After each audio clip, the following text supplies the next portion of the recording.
Hello everyone, welcome to the platform of Acad Help. I hope आप सब बढ़िया होंगे, आपकी तैयारी एकदम बढ़िया चल रही होगी। तो आज इस लेक्चर का हमारा एम ये होने वाला है कि जो हमारी क्वाड्रेटिक इक्वेशन की रिमेनिंग प्रॉब्लम्स थी, आज हम इस लेक्चर में से डिस्कस करने वाले हैं। और मैंने 2 लेक्चर ऑलरेडी क्वाड्रेटिक इक्वेशन पे बना दिए हैं, उनका लिंक डिस्क्रिप्शन में है। आप उन्हें जस्ट क्लिक करिए, पहले उन्हें देखिए, उसके बाद इस लेक्चर को देखिए। तो आई होप आपको इस लेक्चर के भी काफी क्वेश्चन क्लियर हो जाएंगे, क्योंकि उन सारे क्वेश्चन में मैंने बहुत सारी बेसिक कंसेप्ट आपको पहले ही बता दिए थे। अब इस लेक्चर में हम देखेंगे और बहुत सारे क्वेश्चन जो 2023 में आए हैं, एंड आई होप आए मैंने सारे 2023 में आए हुए क्वेश्चन को कवर कर लिया है। उसके बाद हम नेक्स्ट चैप्टर में जंप करेंगे। वो चैप्टर आपके लिए सरप्राइजिंग होने वाला है, बढ़िया मजा आने वाला है। तो मेक श्योर अगर आप अकेड हेल्प पे इस वीडियो को पहली बार देख रहे हैं, वैसे हमारे लर्नर काफी हैं, तो हमारे साथ जुड़ जाइए। आप टेलीग्राम पे जस्ट क्लिक करिए, टेलीग्राम के लिंक पे क्लिक करिए, जिसका लिंक मैंने डिस्क्रिप्शन में आप सभी को दे दिया है। चलिए, तो विदाउट वेस्टिंग टाइम आगे मूव करते हैं। 100 पेजेस की ये पीडीएफ है, इसमें अराउंड हम 50 पेजेस तक पहुंच गए थे। तो आज हम 50 पेज पे जो क्वेश्चन आएगा उसे डायरेक्ट सॉल्व करने वाले हैं। तो आज का जो हमारा क्वेश्चन होने वाला है, सबसे पहले मैं चाहूंगा, आपसे रिक्वेस्ट करना चाहूंगा, first of all try to solve this question by your own. इसे जब आप सॉल्व करेंगे तो आपको रियलाइज होगा कि इससे प्रीवियस वाले जो हमारा एक सेशन हुआ था, उसमें मैंने इसी तरीके का कुछ क्वेश्चन एक कराया था। भले उसकी लैंग्वेज थोड़ी अलग थी, पर कुछ इस तरीके का मैंने क्वेश्चन कराया था। तो आप इसे भी कर पाएंगे। लेकिन अगर आपने वो लेक्चर नहीं देखे, तो मैं आपसे जस्ट रिक्वेस्ट करना चाहता हूँ, first of all please, first of all watch these lecture, then and then only watch this lecture, because वो आपके बेस फॉर्म करने में बहुत मदद करने वाले हैं। और उसका लिंक मैंने डिस्क्रिप्शन में आपके लिए अटैच कर दिए। तो क्वेश्चन समझते हैं। क्वेश्चन है आपके पास, the equation e raised power 4x, I hope आपने ट्राई कर लिया होगा, प्लस ये और ऐसा कुछ दे दिया इक्वल टू 0 के बराबर। और बोला इसके जो सॉल्यूशन होंगे, उसके नेगेटिव सॉल्यूशन होंगे, पॉजिटिव सॉल्यूशन होंगे, कितने सॉल्यूशन होंगे, ये चीजें उनसे डिस्कस किया है ऑप्शंस के थ्रू। चलो, तो मैं इसमें क्या अप्रोच लगाऊंगा, जैसे उस वाले क्वेश्चन में आपको याद होगा, जो बच्चे हमारे साथ जुड़े थे प्रीवियस वाले लेक्चर में, वहां पे मुझे ऐसा फील आ रहा था कि ई रेस्ट पावर जो 2x है वो हर जगह दिख रहा था, काइंड ऑफ। ठीक है, इसलिए मैंने वहां पे वो टी ले लिया था। लेकिन यहाँ पे मुझे क्या फील आ रहा है कि ई रेस्ट पावर एक्स यहाँ भी है। ठीक है, इसका स्क्वायर करूंगा ये आएगा, क्यूब करूंगा ये आएगा, पावर 4 करूंगा तो ये वाली टर्म आएगी। तो मैं क्या मान लेता हूँ, सबसे पहले लेट ई रेस्ट पावर एक्स को मैं मान लेता हूँ सिंपली टी के बराबर। ठीक है, जब मैंने ई रेस्ट पावर एक्स को टी के बराबर माना, तो यहाँ से क्या हो जाएगा, ई रेस्ट पावर एक्स अगर मैं टी ले लेता हूँ, तो ये कैसा हो जाएगा आपके पास, टी की पावर 4 प्लस 8 इंटू टी की power 3 plus 13 into E raised power, not E raised power sorry, T rest power 2। ठीक है, minus 8t plus 1 equal to 0 हो जाएगा। सिंपल बात है, ये आपको समझ आना चाहिए। मैंने क्या किया इसमें, सिंपली मैंने ई रेस्ट पावर एक्स को सबसे पहले टी से सब्स्टिट्यूट कर दिया। टी से सब्स्टिट्यूट करने के बाद मैंने ऑब्जर्व किया कि अगर मैं इस वाली भी क्वाड्रेटिक इक्वेशन को, सॉरी क्वाड्रेटिक नहीं, ये पावर 4 वाली पॉलिनोमियल है, इस वाली पॉलिनोमियल को अगर मैं टी स्क्वायर से डिवाइड कर लेता हूँ। ठीक है, क्या कर लेते हैं हम यहाँ पे, divide by T square, divide कर लेते हैं यहाँ पे टी स्क्वायर से। तो देखा मैंने क्या मेरे को प्राप्त होगा यहाँ पे, if I will divide the whole polynomial with t की power 2, then what exactly I am getting? I am getting t square plus 8t plus 13 minus 8 upon t plus 1 upon t square। ये समझ आया आपको? Simple बात है, मैंने क्या कर दिया, बस टी स्क्वायर से जस्ट डिवाइड कर दिया।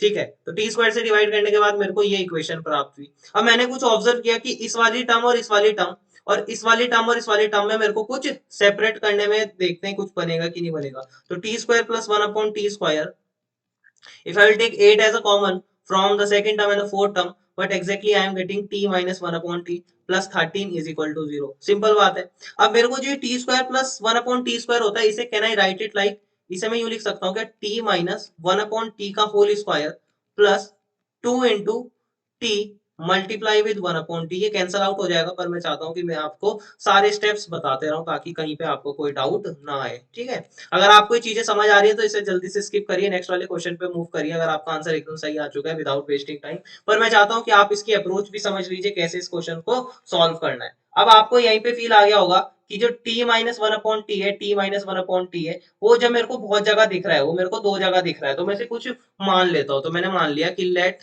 t माइनस 1 अपॉन टी मान लेते हैं, कुछ देर के लिए u मान लेते हैं। ठीक है, थोड़ी देर के लिए मैंने इसे क्या मान लिया, u मान लिया। तो जब मैंने इसे u माना, तो क्या होगा, इक्वेशन कैसी बन जाएगी आपकी, यू स्क्वायर प्लस 2 कैसी बन जाएगी, यू स्क्वायर, एक बार लिख लेते हैं, you square plus 2 plus 8 into you, 8 into you, और साथ में क्या हो जाएगा, प्लस 13 हो जाएगा, प्लस 13 हो जाएगा। सिंपल स्टेप से अभी तक तो कोई हार्ड रूल मैंने लगाया ही नहीं है, यहाँ पे बेसिक कैलकुलेशन की है। तो इक्वेशन कैसे आ जाएगी आपके पास, u square plus 8u plus 15 is equal to 0। Equation समझ आ गई आपको। अब इसे अगर मैं रूट निकालना चाहूँ तो इसके रूट कैसे निकालूंगा मैं, पहले मैं इसे क्या करूंगा, 8u को 3u प्लस 5u में स्प्लिट कर दूंगा और plus 15 is equal to 0। If I will take u as a common from the first and second term, I am getting this kind of terms, और ये हो जाएगा आपके पास u plus 3 again inside the bracket. तो if I will take u plus 3 again as a common, can I write it like u plus 3 u plus 5 is equal to 0 obviously. तो यहाँ से u की वैल्यू -3 आ गई, यहाँ से u की value -5 आ गई। फिर आया आपको u की वैल्यू -3 एक जगह आ गई और एक जगह आ गई u की वैल्यू -5। अब ये u था क्या, सबसे पहली बात u था क्या, आपको याद होगा t माइनस 1/t था u। तो एक बार ये -3 आया मेरा, ठीक है, और एक बार आपका क्या आया, -5 आया। तो देख लेते हैं इसमें t की वैल्यू क्या आ रही है, क्योंकि अल्टीमेट जो आपको एक्सप्रेशन दी थी वो x में दी थी, तो मेरे को ट्राई करना है इसे x में कन्वर्ट करने का। तो चलिए अब इसके रूट निकालते हैं। तो मैंने इसके रूट क्या देखे, t square -1 is equal to -3, ये प्लस में आ जाएगा तो कैसी इक्वेशन आ जाएगी, T square plus 3t -1 equal to 0। और यहाँ से कैसा आ जाएगा, सिमिलर कंडीशन है -5, यहाँ पे डायरेक्ट लिख दीजिए पेपर में, टाइम कैसे बचाना है, T square plus 5t -1 equal to 0। I hope आपको चीजें समझ आई होंगी। अब जो पहली वाली इक्वेशन है उसके रूट निकाल लेते हैं, उसके क्या कर लेते हैं, रूट निकाल लेते हैं। तो रूट कैसे होंगे इसके, सोचो, t इज इक्वल टू -3 क्यों लिखा, Shridharacharya formula, minus B plus minus under root B square यानी 9 -4ac यानी 13 अपॉन 2a। और इस वाली के जो रूट आएंगे वो इसके रूट कैसे आएंगे आपके पास, minus B plus minus under root B square -4ac, मेरे को फील आ रहा है 29 अपॉन 2। तो पहली वाली के रूट पता लग गया आपको कितने आए, -3 प्लस माइनस रूट 13 अपॉन 2, और दूसरी वाली के रूट क्या है आपके पास, ये आए रूट। अब मेरे को पता था कि यार जो t है मेरा वो किसके बराबर एज्यूम किया, मैंने e रेस्ट पावर x के बराबर एज्यूम किया था, याद है आपको स्टार्टिंग में, फिर हमने t स्क्वायर से e रेस्ट पावर 2x लिया था और फिर t क्यूब से e रेस्ट पावर 3x लिया था, कुछ ऐसा किया था हमने, ठीक है। तो जब मैंने t को e रेस्ट पावर x के बराबर लिखा और मुझे पता है जो e रेस्ट पावर x होता है उसका ग्राफ कुछ ऐसा होता है, या दूसरे शब्दों में बोलूं तो जो इसकी रेंज होती है वो क्या होती है, आपकी रेंज जो होती है इसकी r प्लस होती है, पॉजिटिव नंबर इसकी रेंज में आते हैं, ठीक है, जीरो भी इसकी रेंज में नहीं आता, वेरी इंपॉर्टेंट पॉइंट। इसकी जो रेंज होती है वो कहां से कहां तक होगी, आपकी रेंज जीरो से लेके इन्फिनिटी तक होगी, इसकी रेंज समझने का प्रयास करो। तो जब e रेस्ट पावर x की जो रेंज है वो जीरो से इन्फिनिटी है, तो इस बात की गारंटी जो t आपके पास वेरिएबल आपने एज्यूम किया है उसकी जो रेंज होगी वो भी जीरो से लेके इन्फिनिटी तक होगी, ठीक है। Because two function are set to be equal if their range and domain are equal, तो e रेस्ट पावर x की जो रेंज होगी वही t की भी रेंज होनी चाहिए। तो यहाँ से मेरे को फील आया कि इसकी जो दो वैल्यू आ रही थी, एक आ रही थी -3 प्लस √3 अपॉन 2 और एक आ रही थी -3 माइनस √13 अपॉन 2। तो इसे तो मैं देखते ही कैंसल आउट कर दूंगा, क्यों, क्योंकि ये नेगेटिव होगा। और ई रेस्ट, भाई जब t नेगेटिव आ गया और मेरे को पता है t ई रेस्ट पावर x के बराबर था और ई रेस्ट पावर x कभी नेगेटिव हो नहीं सकता, तो t को नेगेटिव में क्यों रखूं, तो मेरे को डायरेक्ट क्या करना पड़ेगा, यहाँ पे रिजेक्ट करना पड़ेगा। कौन सा वाला केस, -3 माइनस √13 अपॉन 2। अब ये वाला केस समझते हैं। अब आपको फील आ रहा होगा √13 जो होता है वो √9 से बड़ा होता है, यानी कि ये कुछ पॉजिटिव आने वाला है, तो इसमें क्या होगा, पॉजिटिव आने वाला है, ठीक है, तो पॉजिटिव आने वाला है, कुछ पॉजिटिव आने वाला है, ठीक है, अभी नहीं पता कितने आने वाला है, दैट इज इंपॉर्टेंट पॉइंट, तो उसे समझते हैं कुछ पॉजिटिव आएगा। अब यहाँ से देखते हैं, यहाँ से भी दो रूट आए, एक आया, ठीक है, उसी की तरह कंक्लूजन हम इसमें भी निकाल सकते हैं कि दोनों एक बार नेगेटिव वाले आ गए तो इस बात की गारंटी है नेगेटिव होगा, और ई रेस्ट पावर एक्स कभी नेगेटिव हो नहीं सकता, तो टी की वैल्यू कभी नेगेटिव हो नहीं पाएगी, तो इसे भी काट दो, इसे एकदम से कैंसिल कर दो। अब जो ये वाली चीज है आपको फील आ रहा होगा ये एक पॉजिटिव नंबर होगा, कैसे पता लगा सर, तो √29 √25 से बड़ा ही होगा, तो यानी कि √29 5 से भी बड़ा ही होगा, ठीक है, तो 5 से बड़ा होगा अगर, तो उसमें से 5 में घटा भी दूंगा तो कुछ पॉजिटिव नंबर मेरे पास आने वाला है, ठीक है। लेकिन हमें पूछा था कितने नंबर ऑफ सॉल्यूशन होंगे और दोनों पॉजिटिव होंगे नेगेटिव होंगे, वो समझते हैं, यानी x की क्या वैल्यूज होंगी। तो मैंने देखा कि जो पहला वाला रूट आया, यानी कि यहाँ से जो t है, t क्या है, मतलब ई रेस्ट पावर जो x है मेरा, इसे x1 मान लेते हैं। एक रूट तो जो मेरा आया ई रेस्ट पावर x1, वो कितना आया आपका, इसे यूं लिख सकता हूँ मैं -3 √13 अपॉन 2, और जो दूसरा रूट है ई रेस्ट पावर एक्स स्क्वायर, वो मेरा कितना आया, -5 प्लस √29 अपॉन 2 आया। अब इसकी अप्रोक्स वैल्यू निकालते हैं, देखते हैं कितना आता है ये अप्रोक्सीमेट, ठीक है। तो √13 जो होता है वो मेरे पास किसके बराबर होता है आपका, अब अगर मैं उसे अप्रोक्स कर दूं रूट 13 जो होगा मेरे पास वो किसके बराबर होगा, 3.5 लगभग होगा, क्योंकि 16 और उसके आसपास ही होगा वो। तो काइंड ऑफ 3.5, यानी कि 3.5 में से अगर मैं 3 घटाता हूँ तो ये आता है आपका 0.5 अपॉन 2, यानी कि ये लगभग आ जाएगा कितना, 0.25 के आसपास आ जाएगा। ठीक है, एक अंदाजा लगा लिया मैंने, 0.25 के आसपास ही आ जाएगा ई रेस्ट पावर x1 का वैल्यू। ठीक है, अब समझते हैं x2। अब ई रेस्ट पावर जो x2 आया वो कैसा हो जाएगा, वो भी लगभग मेरे को फील आ रहा है कि 25 और 36, यानी कि 5.2 समथिंग हो जाएगा। ये 5.2 मान लेते हैं, और 5.2 में से 5 गया 0.2, लगभग 0.1 0.2 के आसपास इसे भी मान लेते हैं। कुछ ऐसा आ रहा है, यहाँ हमें एग्जैक्ट वैल्यू नहीं बतानी, हमें सिर्फ बताना है पॉजिटिव है नेगेटिव है। अब बहुत बच्चे एग्जाम में क्या गलती कर देंगे, बोलेंगे कि नंबर ऑफ रूट्स तो इसके कितने आए, नंबर ऑफ रूट्स जो आए इसके वो 2 आए। ठीक है, नंबर ऑफ रूट्स क्या आए इसके 2 आए, और बोलेंगे दोनों पॉजिटिव है। देखो दोनों पॉजिटिव है, बोल दिया कि दोनों पॉजिटिव है, यहीं पे गलत हो जाएगा। देखो ऑप्शन भी आपको ऐसे पक्का दिया होगा उसने, देखो टू सॉल्यूशन, ऐसा सॉल्यूशन नहीं दिया उसने, चलो आसान बना दिया। टू सॉल्यूशन, देखो टू सॉल्यूशन तो आ रहे हैं, तो इन दोनों में से कोई सा एक आंसर होगा इनका, और बोथ आर नेगेटिव, और only one of them is negative. तो दोनों नेगेटिव है या पॉजिटिव है। अब आपको फील आना चाहिए कि नेगेटिव तो यहाँ पे कुछ दिख ही नहीं रहा, लेकिन आपको बोला है x1 और x2 की वैल्यू पे ध्यान देना आपको। You do not have to focus on E raised power x1, because ultimately my roots are x1 and x2। जो मेरे रूट्स होंगे वो क्या होंगे, x1 और x2 होंगे, x1 और x2 होंगे ना, वही तो मेरे रूट होंगे। अब मैंने देखा यार e रेस्ट पावर x1 जो है आपके पास वो किसके बराबर है, लगभग पहला तो 0.25 के बराबर है, और दूसरा जो है आपका वो e रेस्ट पावर जो x2 है वो किसके बराबर है, लगभग 0.2 के बराबर है। अब आपको ये पता होना चाहिए बेस की मैं कितनी पावर करूं, बेस बेस क्या होता है, 2.71 लगभग होता है ना इसका, तो 2.71 की मैं कितनी पावर करूं कि वो 0.25 आ जाए, यानी इससे छोटा आ जाए। और कभी भी अगर मैं पावर करता हूं तो बड़ा होता है, सिर्फ पावर, अगर मैं कुछ ऐसी पावर लगाऊं जो उससे छोटा हो जाए तो तभी पॉसिबल है जब मैं पावर को नेगेटिव रखूं, यानी x1 को भी मेरे को नेगेटिव रखना पड़ेगा। ठीक है, समझने का प्रयास करो, क्योंकि 2.71 की जो पावर है x वो क्या है, एक 0.27 के आसपास है। तो मेरे को इस x1 को इस तरीके से सेट करना पड़ेगा, कोई नेगेटिव नंबर रखना पड़ेगा, ताकि इसकी पावर करूं तो वो छोटा हो जाए। पता है ना आपको, जैसे आपको पता है 5 का जो स्क्वायर होता है वो बड़ा होता है 5 की पावर -2 से, -2 में पावर और छोटी रहती है, छोटी होती रहती है। ठीक है, माइनस करने पे जो वैल्यू है वो छोटी होती है, तो ये छोटा तभी हो पाएगा जब इसकी पावर कुछ नेगेटिव हो। तो x1 क्या हो जाएगा, यहाँ से कंक्लूजन नेगेटिव हो जाएगा, और जो x2 है वो भी क्या हो जाएगा आपका, नेगेटिव हो जाएगा। आई होप आपको क्लियर हो रही होंगी चीजें। ठीक है, तो जस्ट एक, अब कुछ बच्चे गलती क्या करेंगे, इसमें वैल्यू निकालेंगे एकदम एग्जैक्ट पेपर में। टाइम बचाना है मेरे भाई, टाइम अगर आपको बचाना है तो you just have to make a kind of approximation, जैसे अप्रोक्स करना पड़ता है आपको चीजों को। ठीक है, तो इसमें कोई ऑप्शन है ऐसा, yes, two solution both are negative, दोनों सॉल्यूशन आएंगे, दो सॉल्यूशन तो पक्का आएंगे, दोनों सॉल्यूशन आपके भी आए मेरे भी आए, अब दोनों क्या हो जाएंगे आपके, नेगेटिव हो जाएंगे। समझने का प्रयास करो और आगे मूव करते हैं। आई होप आपको चीजें समझ आ रही होंगी। Still, if you have any kind of a doubt, you can ask me in the comment box, or just connect with us on the Telegram. Over there, I can also solve your all the query related to any kind of a problem. ठीक है, अब यहाँ पे question बोल रहा है कि अजीब सी दिखने वाली इसने यहाँ पे क्या दे दिया, अंडर रूट के अंदर डरा दिया बच्चों को, यहाँ पे भी अंडर रूट के अंदर उसने डरा दिया बच्चों को। अब आपको बोला है कि the number of real root of the equation, ये रियल, ये जो इक्वेशन है आपके पास, इसका क्या बताना है प्यारे बच्चों, आपको नंबर ऑफ रियल रूट्स बताने, क्या बताने, नंबर ऑफ रियल रूट्स बताने। तो सबसे पहले इक्वेशन समझते हैं कि इक्वेशन क्या है। इक्वेशन कुछ अंडर रूट में लिखा है। First of all I just want कि आप इसे ट्राई करो, एक बार तसल्ली से बैठो, इसे क्वेश्चन को ट्राई करो। ठीक है, ओके, चलो आगे मूव करते हैं। आई होप आपने ट्राई कर लिया होगा। तो ये जो पहले लिखा है मेरा, इसे समझते हैं ये है क्या, पहले तो पहले लिख लेता हूँ मैं एक बार। ठीक है, तो ये लिखा है मेरे पास, चल लिखते नहीं है, डायरेक्ट दिमाग लगाते हैं। ये वाले जो टर्म है यहाँ पे, ये जो टर्म है, अब इस टर्म के कुछ फैक्टर बन सकते हैं क्या, let me check whether I am able to form the kind of factor और नॉट। मैं इसके फैक्टर बना पा रहा हूँ या नहीं बना पा रहा हूँ, उसे समझते हैं। ठीक है, तो मैंने देखा कि यार इसमें कुछ हिट एंड ट्रायल रखूं, अगर मैं यहाँ पे हिट एंड ट्रायल अगर मैं करूं, तो मेरे को इसके पहले फैक्टर बनाने पड़ेंगे kind of. First of all I must have to form the factor. तो मैंने देखा इसमें अगर मैं x की वैल्यू कुछ रखता हूँ, फॉर एग्जांपल अगर मैं 2 रखता हूँ, तो मैंने देखा 2 इसका रूट है कि नहीं है। ठीक है, तो ये ऐसा सोचते हैं उससे पहले, 2 है या नहीं से पहले, जो ये है पहले, इसे तो मैं आसानी से स्प्लिट कर सकता हूँ ना, एक्स स्क्वायर -3x -x+3 लिख सकता हूँ।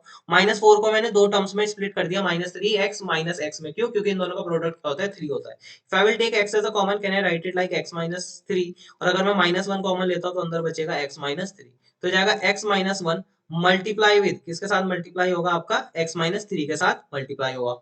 फिर आ गया, और इस वाले में भी मैंने देखा, इस वाले में मैंने देखा कि जो ये एक्स स्क्वायर माइनस 9 था, इसे मैं क्या लिख सकता हूँ, एक्स माइनस 3 और एक्स प्लस 3 लिख सकता हूँ।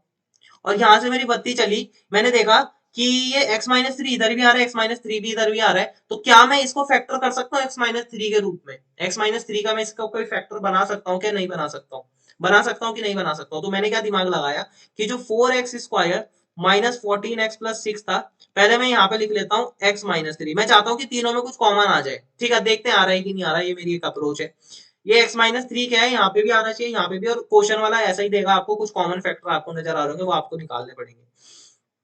अब मैं सबसे पहले मुझे पता है कि 4x से मल्टीप्लाई करना पड़ेगा ताकि 4x² बन जाए, और जब मैं इससे मल्टीप्लाई करूंगा तो ये बनेगा माइनस 12x। लेकिन मेरे को कितना चाहिए, माइनस 12x नहीं चाहिए, मेरे को कितना चाहिए यहाँ पे, 14 चाहिए। तो मैं क्या करूंगा, यहाँ पे माइनस टू से भी मल्टीप्लाई करूंगा ताकि माइनस टू वाला जब इसके साथ मल्टीप्लाई हो तो काइंड ऑफ वो माइनस 14 बना दे। तो मैंने एक फैक्टर बना दिया। अब देखते हैं सही आ रहा है कि नहीं। इसका मल्टीप्लाई इससे करूंगा तो 4x² आएगा, माइनस 12x आएगा, माइनस 2x आएगा, और प्लस 6 भी आ गया। वेरी गुड, बन गया फैक्टर। तो 4x² माइनस 14x प्लस 6 को मैं क्या लिख सकता हूँ, simply x minus three multiply with 4x minus to लिख सकता हूँ। ये आपको फील आ गया?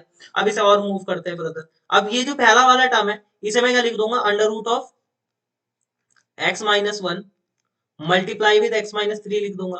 ठीक है, प्लस में क्या करूंगा मैं, साथ में under root of x minus three और multiply with x plus three, कोई बड़ी बात नहीं है। ठीक है, इज इक्वल टू क्या हो जाएगा आपके पास, इक्वल टू में हो जाएगा आपके पास क्या, इक्वल टू में क्या हो जाएगा आपके पास, x minus three multiply with 4x minus two. ठीक है, multiply with 4x minus to. क्यों लिखा सर आपने? भाई इसको मैंने फैक्टर आपके सामने तो किया, 4x² माइनस 14x प्लस 6 को ऐसे फैक्टर मैंने कर दिया। अब बहुत से बच्चे एग्जाम में क्या गलती करते हैं, बोलते हैं कि x माइनस थ्री इधर भी दिखा, इधर भी दिखा, इधर भी दिखा, तो तीनों को काट दो। एक और चीज उससे पहला कहना चाहूंगा मैं, कभी भी फैक्टर ऐसे आप काटोगे नहीं इधर उधर, क्योंकि अगर आप उसे काटोगे तो वो भी एक उसका फैक्टर होता है। कहने का मतलब कि अगर मैं एक रूट रूट इसे देखो, ये तो आपको पता होगा, रूट के अंदर अगर ए भी होते हैं, दोनों अगर काइंड ऑफ रियल नंबर्स होते हैं, तो उन्हें मैं यूं लिख सकता हूँ, root A multiply with root B लिख सकता हूँ। ठीक है, ये पता होता है। तो मैं क्या कर लेता हूँ, रूट एक्स माइनस थ्री को यहाँ से कॉमन ले लेता हूँ, तो अंदर क्या बचेगा आपका, root of x minus one, plus साथ में क्या बचेगा आपका, root of x plus three बचेगा। और इस तरफ क्या बचेगा आपका, इक्वल टू में root of x minus three और root of x minus two बचेगा। ठीक है, अगर मैं इस टर्म को इधर लेके आया और मैंने देखा कि रूट एक्स माइनस थ्री को अगर मैं कॉमन ले रहा हूं, तो अंदर क्या बचेगा आपके पास, x minus one plus x plus three, और माइनस कैसा बचेगा आपके पास, minus 4x minus three equal to zero. ये समझ आ गया आपको मैंने क्या किया? मैंने सब सिंपल यहाँ से इस ये जो राइट हैंड साइड में टर्म लिखी थी, इसे मैंने इधर लेके आया, और मैंने अंदर क्या लिखा, इसके under root of 4x minus three आएगा, टू आएगा, सॉरी 4x माइनस टू आएगा। ठीक है, आप भी ट्राई करते रहो, साथ साथ मैं चाहता हूँ कि आप भी ट्राई करो, तो ताकि आपकी प्रैक्टिस होती रहे, क्योंकि अल्टीमेटली इसके स्टेप्स जो है वो ऐसे ही होने वाले, और आपको ट्राई करते रहना है मेरे साथ। ठीक है, आई होप आपको चीजें भी समझ आ रही होंगी। और भी अगर आपको किसी प्रकार की कोई भी वीडियो चाहिए, तो जस्ट कमेंट में लिख दीजिए, I will definitely try to make that video on any topic और एनी ऑफ द क्वेश्चन। ठीक है, तो अब यहाँ से आपको पता है कि इसका प्रोडक्ट और इसका प्रोडक्ट जीरो के बराबर है, तो ये जीरो हो जाए, either of them can be zero, either of them can be zero, तो ये जीरो हो जाए, तो यहाँ से तो x की वैल्यू थ्री आ गई, एक रूट मेरे को पता लग गया। ठीक है, या फिर क्या हो जाए आपके पास, या फिर क्या हो जाए आपके पास, ये वाली चीज जीरो के बराबर हो जाए। तो ये वाली चीज जीरो के बराबर कैसे होगी वो बता देता हूँ। ठीक है, कैसे हो जाएगी, under root of x minus one plus under root of x plus three.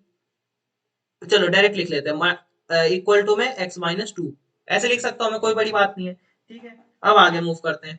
अब मैं क्या कर देता हूँ, दोनों तरफ, क्योंकि ये जो अंडर रूट रहता है थोड़ा दिक्कत करता है, under root always do some दिक्कत, तो मैं क्या कर लेता हूँ, स्क्वायर कर लेता हूँ, स्क्वायरिंग बोथ साइड। अब मैंने स्क्वायरिंग जब किया तो मैंने देखा पहले वाले का स्क्वायर एक्स माइनस वन बनेगा, फिर ये एक्स प्लस थ्री बनेगा, plus two into x minus one multiply with x plus three, two a b is equal to क्या आ जाएगा आपके पास, 4x माइनस थ्री आ जाएगा। ठीक है, अब आगे मूव करते हैं, तो x प्लस एक्स क्या हो जाएगा आपके पास, 2x हो जाएगा, और प्लस टू हो जाएगा, plus two multiply with x minus one multiply with x plus three is nothing but it is equal to 4x minus to.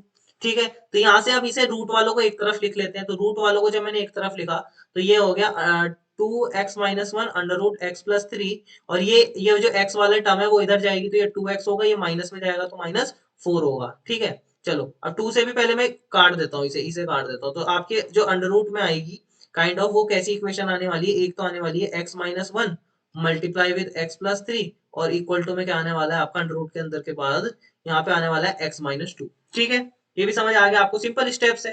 फिर से मैं स्क्वायरिंग कर लेता हूँ। क्यों ये स्क्वायरिंग क्यों कर रहा हूं मैं, स्क्वायरिंग क्यों कर रहा हूँ बोथ साइड में, वो बहुत इंपॉर्टेंट स्टेप है। स्क्वायरिंग करने का जो मेरा मेन एम है ये यही है कि जो मेरा अंडर रूट है ना बस वो कैंसल आउट हो जाए, अंडर रूट कैंसल आउट हो जाए, एक दूसरे के एंटी होते हैं ना ये, तो ये बस ये कैंसल आउट हो जाए, ठीक है। एक दूसरे को काटने के लिए बैठे रहते हैं कहने का मतलब, ठीक है। अब स्क्वायर कर देते हैं भाई इस चीज का, किस चीज का, इस चीज का। तो जब स्क्वायर किया तो आपको फील आ गया होगा, तो पहला वाला तो बनेगा x minus one multiply with x plus three is equal to x minus two का होल स्क्वायर, तो ये आ जाएगा x square minus kind of कितना आ जाएगा plus three x minus x, यानी आ जाएगा minus two x, sorry plus two x और minus three is equal to x square minus four x plus four. समझ आया कि नहीं आया, सिंपल बात है। तो अब इससे ये कैंसल आउट हो गया, ये आपका कैसा आ जाएगा six x is equal to आ जाएगा आपके पास सेवन, तो एक्स की वैल्यू क्या आ गई यहाँ से सेवन अपॉन सिक्स आ गई, एक्स की वैल्यू क्या आ जाएगी यहाँ से सेवन अपॉन सिक्स आ जाएगी। अब क्वेश्चन में क्या बोला था पहले समझते हैं, नंबर ऑफ रियल रूट्स बोले थे, तो एक रियल रूट तो मेरे को थ्री दिखा यहाँ से फिलहाल, फिलहाल जो एक रूट मेरे को दिख रहा है वो दिख रहा है एक्स इक्वल टू थ्री, और एक रूट जो मेरे को इसको सॉल्व करके आया वो दिखा, एक एक्स इक्वल टू थ्री दिखा और एक x equal to seven by six दिखा। अब अल्टीमेट थिंग मेरे पे ये है, दिमाग मेरे को क्या पे लगाना होता है कि जो मेरे रूट्स आए ना इसमें, क्योंकि मैंने स्क्वायरिंग कर दी थी तो कहीं ना कहीं मैंने उसकी उसकी डोमेन की डेफिनेशन को डिस्टर्ब कर दिया था, वो आपको समझ आएगा जब मैं फंक्शन डिटेल में समझाऊंगा। तो आपको फिलहाल क्या करना है कि जो भी आपके रूट आए first of all see whether these particular roots are satisfying my given expression और नॉट, जो आपकी गिवन एक्सप्रेशन होती है ना उसे सेटिस्फाई कर रहा है या नहीं कर रहा है। तो मैंने देखा एक्स इक्वल टू थ्री तो सेटिस्फाई करेगा, क्योंकि एक्स इक्वल टू थ्री में कभी भी कहीं पे भी रख सकता हूँ, इसका तो वो रूट था, इसका भी रूट था, इसका भी रूट था, तो definitely zero is equal to zero.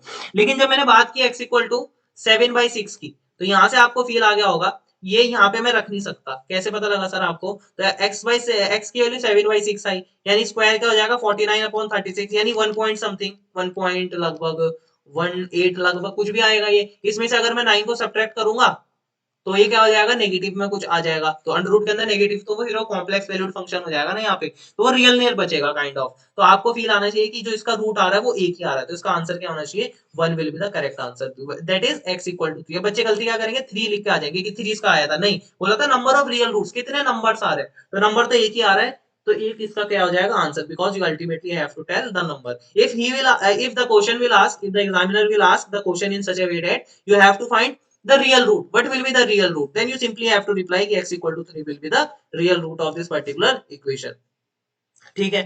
I hope आपको चीजें समझ आई होगी। Still if you have any kind of a doubt you can ask to me, feel free to ask, okay.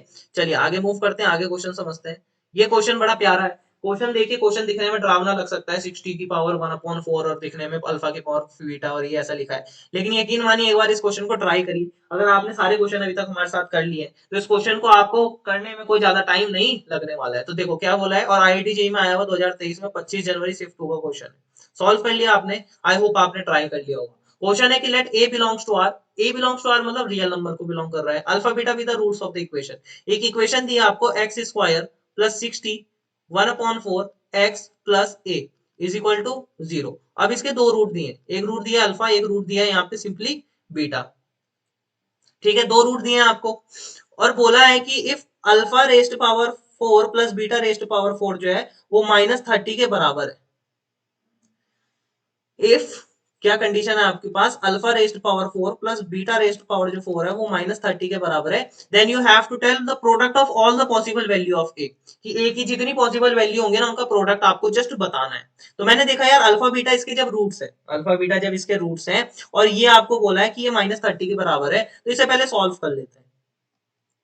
और मेरे को ऐसा भी फील आ रहा है, देखो अब सोचना कैसे, मैथ्स में कैसे सोचना है आपको, अब ये देखते ही आपको ऐसे फील आ जाना चाहिए कि देखो मैथ्स में हमने एक चीज पढ़ी थी कि यार इस नंबर की पावर है पॉजिटिव, सॉरी पावर है इवन, इस नंबर की पावर है इवन, लेकिन दोनों का सम करके आ रहा है कितना माइनस, और रियल नंबर में तो कभी ऐसा पॉसिबल है ही नहीं, रियल नंबर में ऐसा पॉसिबल है ही नहीं, लेकिन हाँ कहीं अगर आइटा छुपा होगा तो आइटा का स्क्वायर कभी कभी माइनस वन हो जाता है, तो आपको फील आना चाहिए कि इसी क्वाड्रेटिक है उसके जो रूट्स होने वाले हैं वो गारंटी है कि वो कॉम्प्लेक्स रूट होंगे, पता लग गया, रियल रूट हो ही नहीं सकते इसके, कैसे पता लगा कॉम्प्लेक्स रूट होंगे, क्योंकि यार अल्फा बीटा उसके रूट्स थे और उनकी पावर फोर अगर मैं कर रहा हूँ और सम कर रहा हूँ तो माइनस थर्टी आना चाहिए, मैंने पढ़ा गया है कि कभी भी इवन पावर करो तो उसका जो सम होता है वो हमेशा पॉजिटिव ही आएगा, ये जीरो ही आएगा, ये पता होता है मुझे। लेकिन यहाँ पे तो नेगेटिव आ गया, यानी कहीं ना कहीं आपने कॉम्प्लेक्स रूट को अंदर छुपा के रखा होगा, तभी वो नेगेटिव आ गया। अब आगे मूव करते हैं, तो इसे सॉल्व करते हैं। तो अल्फा की पावर 4 जो है वो अल्फा स्क्वायर का स्क्वायर प्लस बीटा स्क्वायर का स्क्वायर इज इक्वल टू हो जाएगा -30। तो इसे मैं यूं लिख सकता हूँ क्या, alpha square plus beta square का होल स्क्वायर।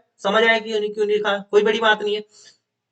काइंड ऑफ अगर मैं इसे ए मान लूं तो ए का स्क्वायर प्लस बी का स्क्वायर को मैं क्या लिख सकता हूँ, ए प्लस बी का होल स्क्वायर -2 ए इंटू बी लिख सकता हूँ। ये किसके बराबर हो जाएगा, आपका -30 के बराबर हो जाएगा। अब ये alpha square plus beta square को मैं क्या लिख सकता हूँ, अल्फा प्लस बीटा का होल स्क्वायर -2 अल्फा बीटा, इसका क्या हो जाएगा, ये whole square -2 alpha into beta का भी क्या हो जाएगा, ये होल स्क्वायर -30 के बराबर आ जाएगा। अब सिंपल बात है, वैल्यू पुट कर लो। अल्फा प्लस बीटा का वैल्यू ये -b/a होता है, तो -b/a का मतलब क्या होगा, 60 की पावर 1/4 का whole square -2 alpha into beta का वैल्यू क्या होता है, c/a के बराबर होता है। तो a इसका हो जाएगा whole square -2 alpha into beta आपको पता होता है a, ये हो जाएगा a का स्क्वायर इक्वल टू -30। सिंपल बात है, कोई बड़ी बात नहीं है। अब यहाँ पे मैं क्या लिख दूंगा, इसे 60 की पावर 1/2 यानी √60 लिख लेते हैं। पता होना चाहिए आपको, 60 की पावर 1/2 को √60 हम लिख सकते हैं। ये हो जाएगा -30 और इसे इधर ही लेके आ जाओ साथ में, और ये हो जाएगा इक्वल टू 0। अगर मैं स्क्वायर खोलता हूं तो क्या हो जाएगा, a square -2a multiply with b plus b square -2a square plus 30 is equal to 0। तो ये कैसा हो जाएगा आपके पास, इसे देखिए, ये दोनों एक लाइक टर्म्स होती है। लाइक टर्म्स पढ़ा था ना पहले। लाइक टर्म्स क्या होती है, जिनका क्या होता है आपका कोफिशिएंट नहीं, जिनका जो पीछे का वेरिएबल लगा होता है वो इक्वल होता है। तो ये जाएगा 2a स्क्वायर, ये हो जाएगा आपके पास 2a square -4 √60 into a plus 90 is equal to 0। तो हो जाएगा a square -2 √60 into a plus 45 is equal to 0। I hope आपको ये भी समझ आ गया होगा। अब क्वेश्चन क्या था, ये ए में आ गई क्वाड्रेटिक इक्वेशन। ए में क्या आ गया, आपकी क्वाड्रेटिक इक्वेशन आ गई। अब क्वेश्चन, अब इसके रूट क्या से होंगे, एक रूट इसका a1 होगा, एक रूट इसका a2 होगा। और क्वेश्चन वाले ने बोला then the product of all the possible value of A. Possible values of A का मतलब कि ए के आपके कितने पॉसिबल वैल्यूज आती है, हम सबका प्रोडक्ट बताओ। यानी कि अगर ए वाले में अगर मेरे को कोई क्वाड्रेटिक पता है और मेरे को निकालना है कि उसके कितनी पॉसिबल, पहले तो पॉसिबल वैल्यू दो ही होंगी क्योंकि क्वाड्रेटिक है, दो रूट आएंगे। तो ए1 इंटू ए टू यानी पॉसिबल वैल्यूज ऑफ ए, यानी कि जो रूट आएंगे उसका प्रोडक्ट क्या होगा। तो अल्फा इंटू बीटा मतलब ए1 इंटू ए टू को मैं क्या लिख सकता हूँ, c/a लिख सकता हूँ, कोई बड़ी बात नहीं है। और c/a यानी कि 45/1, that is nothing but 45 will be the correct answer of this question. 45 ही तो होगा, फिर आया कि नहीं आया। Still if you have any kind of a doubt you can ask, ठीक है। 45 इसका क्या हो जाएगा, करेक्ट आंसर हो जाएगा। तो 45 will be the correct answer. Simply मैं कंक्लूजन बता देता हूं, क्वाड्रेटिक इक्वेशन दी थी, बोला था अल्फा की पावर 4 प्लस बीटा की पावर 4 -30 के बराबर है। सिंपल क्वेश्चन था, बड़ा आसान क्वेश्चन था, इजी क्वेश्चन था, पेपर में करना था। जिसने छोड़ा होगा उसने अपना टाइम वेस्ट किया होगा। और क्या होगा, 25 शिफ्ट का क्वेश्चन था, तो आने की संभावना है। आईआईटी जेईई में आया हुआ क्वेश्चन है, आसान क्वेश्चन है, शायद इससे कठिन क्वेश्चन आए तो बहुत आसान हो गया। चलो